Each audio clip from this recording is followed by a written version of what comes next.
Sebelum memahami audit investigasi, kita perlu mengenal fraud triangle teori oleh Donald Tracy 1953. Fraud terjadi ketika tiga elemen bertemu. Pertama, pressure atau tekanan, kebutuhan finansial, target unrealistis atau masalah pribadi. Yang kedua, opportunity atau kesempatan, kelemahan sistem kontrol internal, posisi otoritas atau akses terbatas. Yang ketiga, rationalization atau rasionalisasi, pembenaran diri, saya berhak, tidak merugikan siapa-siapa, hanya meminjam. Dari teori ini lahir formula Executive Fraud Map to Fraud Prevention oleh Joseph Wells. C sama dengan P min A, di mana C, crime atau kejahatan sama dengan tingkat fraud yang terjadi, P, pressure atau tekanan sama dengan tekanan yang dihadapi individu, A atau accountability, akuntabilitas, A sama dengan sistem pertanggungjawaban dan kontrol. Semakin tinggi tekanan dan semakin rendah akuntabilitas, semakin tinggi risiko fraud. Untuk mencegahnya, kita perkuat sistem akuntabilitas melalui audit investigasi. Langsung kita masuk ke kasus.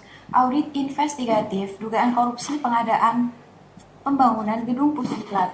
Analisis kasus, penyimpangan tender dan gratifikasi di Kementerian ABC.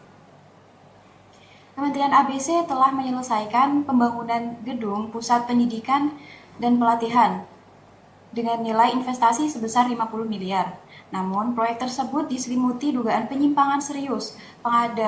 Pengaduan mengungkapkan adanya pengaturan agar PT Unggul Bangun Abadi menjadi pemenang lelang yang diduga dipengaruhi oleh hubungan dekat dan pemberian hadiah antara Kepala Bagian Umum Kementerian, Saudara FH, dengan pemilik PT UBA, Saudara UC.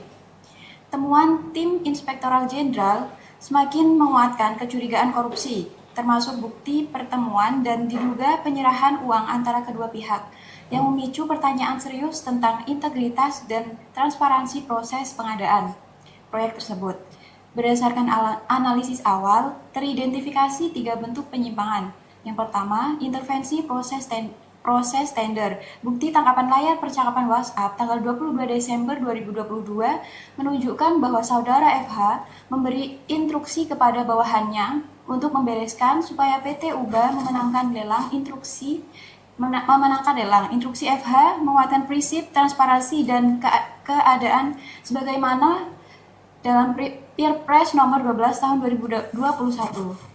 Yang kedua, dugaan pemberian hadiah berkelanjutan, voucher umroh 2023 dan penyerahan goodie bag berisi uang tunai di Mall Pondok Indah Jaya yang disaksikan oleh tim hubungan dan pemberian menimbulkan konflik kepentingan yang seharusnya dihindari oleh seorang ASN sesuai dengan ketentuan peraturan perundang-undangan. Kemudian yang ketiga, potensi markup. Intervensi tender membuka ruang rekayasa harga. Proyek senilai 50 miliar perlu dibandingkan dengan standar harga konstruksi sejenis B yang tidak proporsional dengan standar biaya konstruksi sejenis. Proses dugaan markup diawali sejak tahap perencanaan pengadaan di mana Saudara FH memberikan arahan secara langsung kepada bawahannya Saudara WI untuk memastikan PT UBA keluar sebagai pemenang tender. Selanjutnya, penerapan metode 5W1H. What? Apa tindakan melawan hukum yang dilakukan, yaitu intervensi tender, gratifikasi terstruktur, dugaan markup. Who, siapa yang terlibat dalam tindakan tersebut, yaitu Saudara FH, Saudara UC, Saudara WI, dan PT UBA. Where, di mana tindakan tersebut dilakukan, yaitu Kota Biru, Mall Pondok Jaya, dan kantor Kementerian ABC. Selanjutnya, when. Kapan tindakan tersebut dilakukan? 22 Desember 2022. Instruksi WhatsApp FH ke FBI. 2023 pemberian voucher umroh. 31 Desember 2023 serah terima proyek. 4 Januari 2024 pengaduan diterima. 15 Januari 2024 surveillance goodie bag. Selanjutnya, why. Mengapa mereka melakukan tindakan melawan hukum? Fraud triangle analysis pressure, kebutuhan finansial, target kinerja, opportunity, posisi strategis EVA, hubungan personal kuat, rationalization, membantu teman lama, tidak merugikan. How, bagaimana tindakan melawan hukum dilakukan? Persiapan, koordinasi FH ke UC, informasi tender, eksekusi, instruksi WhatsApp, manipulasi evaluasi, gratifikasi, pemberian sistematis parcel, umroh, dan uang tunai. Tahapan pelaksanaan audit investigasi. Yang pertama, informasi awal verifikasi kredibilitas pengaduan tanggal 4 Januari 2024, analisis bukti percakapan WhatsApp dan hasil surveillance. Yang kedua, penelaan informasi, analisis dokumen tender, kontrak kerja, dokumentasi keuangan proyek. Yang ketiga, penyusunan hipotesis, perumusan dengan dugaan berdasarkan identifikasi awal. Keempat, program audit, penetapan metodologi, ruang lingkup, timeline. Yang kelima, pengumpulan bukti, eksekusi program dengan teknik benchmarking, tracking, dan analitik review. 6. Evaluasi bukti, analisis kecukupan bukti untuk membutuhkan atau memantah hipotesis. Yang ketujuh, pelaporan, laporan komprehensif dengan temuan dan rekomendasi. Selanjutnya, program kerja audit, investigasi berdasarkan hipotesis. Hipotesis pertama, intervensi tender saudara FH melakukan intervensi dalam proses tender untuk menentukan PT Ubah. Hipotesis kedua, gratifikasi dan suap terdapat gratifikasi berupa uang dan fasilitas dari saudara UC ke saudara FH. Hipotesis ketiga, markup dan kerugian negara terjadi harga markup atau penurunan kualitas pekerjaan yang merugikan negara. Selanjutnya, penyusunan laporan hasil audit investigasi yang komprehensif. 1. Eksekutif summary. 2. Metodologi dan penelitian. 3. Narasi kronologis. 4.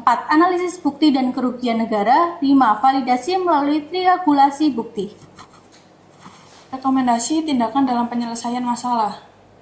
Berdasarkan formula C sama dengan P min A, penyelesaian fraud memerlukan pengurangan pressure dan peningkatan accountability melalui 4 pendekatan, yaitu yang pertama audit investigatif secara menyeluruh, dilakukan dengan cara 1. Mengumpulkan dan memverifikasi seluruh dokumen pengadaan, 2. Melakukan wawancara dengan pihak yang terlibat, 3. Menelusuri arus dana dan gratifikasi, 4. Mengamankan bukti-bukti digital. Yang kedua yaitu lapor kepada aparat penegak hukum. Tim audit harus melaporkan temuan tersebut kepada lembaga penegak hukum yang berwenang. Dapat dilaporkan ke KPK atau kejaksaan dengan bukti yang lengkap untuk memastikan konsekuensi hukum. Yang ketiga, tindakan administrasi atau pemberhentian sementara dan pemeriksaan etik pegawai.